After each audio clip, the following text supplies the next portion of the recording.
Alright, so I took a 1-week challenge with the iPhone 5s, downgrading from my iPhone X. And here's what I have to say about this $80 phone after using it for a full week. Now the iPhone 5s has to be the best design from Apple. It's a really good looking phone, you can't deny that, and it's one of the few phones that can stand upright. I love that.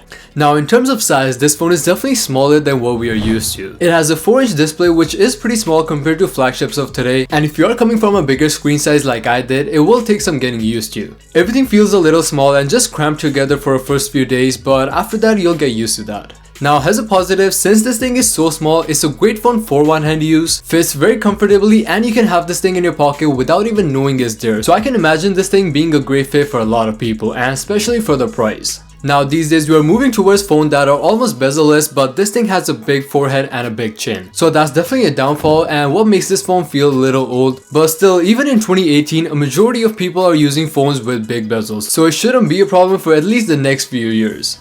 Now for the build quality, we have a full metal body with a glass finish on top and the bottom. And it's definitely a really solid phone and feels really premium holding it in hand. Now this is an aluminium body and the metal is a little bit soft, so it's easy to get some small scuffs and dents on this thing, so you'll be better off having a case if you don't want any bends or any dents on your phone.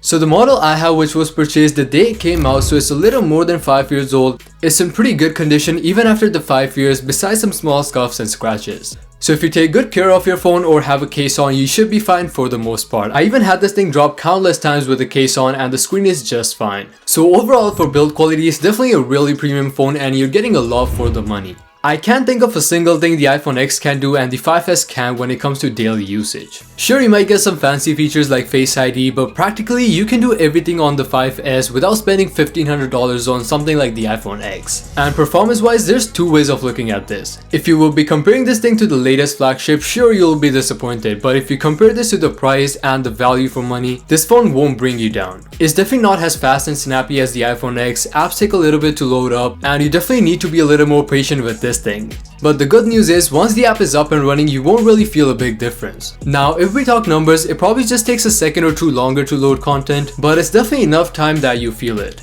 Playing some light games and some heavy games both work perfectly fine. I didn't really have any glitches or any issues for the most part.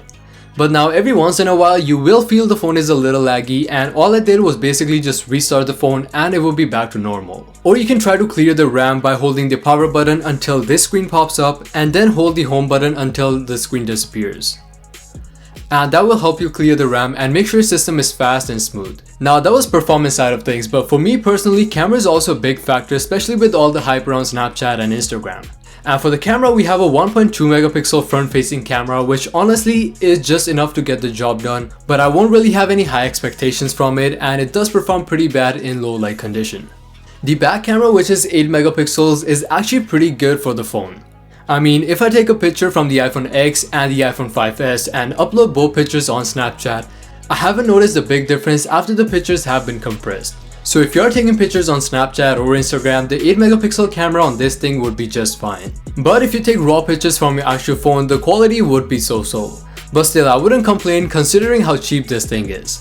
So overall, after using it for a full week, there's definitely some features I missed like Apple Pay, but honestly I got pretty comfortable with speed and performance within a few days. And as a bonus, you still have a headphone jack with this thing. My only two main concerns with this phone would be the battery life and the storage. The battery is so-so, and I mean, I'm not surprised, it's a pretty old phone. But if you're using this as your daily driver, taking you to school or work, you'll probably need a power bank with you.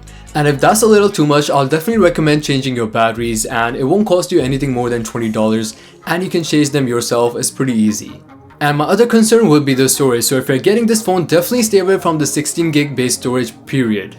As of my recommendation, I would say you can get away with the 32 gigs model, but definitely get as much storage as you possibly can. And besides that, it's a great value for money even in 2018. I can't think of any other phone you can get factory unlocked for less than $80 with such premium build quality like this one. And yeah guys, that will be it for today. I want to hear from you. Let me know what you think about this phone in a comment down below, and subscribe for more content like this. And as always, thanks for watching.